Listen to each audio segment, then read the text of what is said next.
All the tattyhowkers in this field are seasonal workers from the west of Ireland who spend the winters at home and the summers and autumns in the Scottish potato fields. During the last few years, the conditions under which they have to work and live have been causing growing concern not only among the Irish themselves, but also among Scottish people, including some of the Scottish priests. Now, you've been worried for some time about the Irish potato workers coming here. Why? Well, when I went to visit one particular hut, I think it's 2 years ago, I found that boys and girls were living in the one hut. And as I say, this didn't particularly help their moral welfare. And then the conditions of the hut itself, you would hardly find it in similar conditions in some of the worst slums in the larger cities.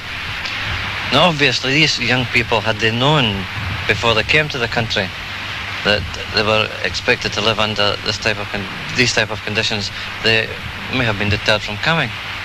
And I've heard also of cases of young people coming and actually living in the same place as the farm animals.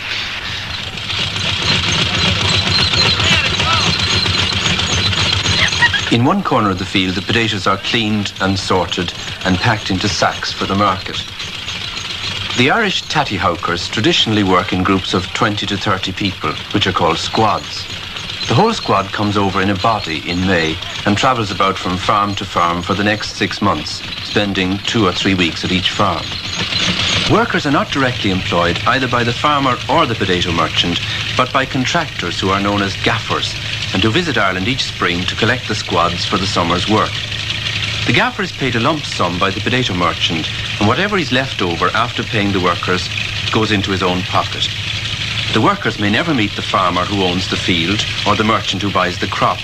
All their dealings are with the gaffer, who is normally an Irishman himself.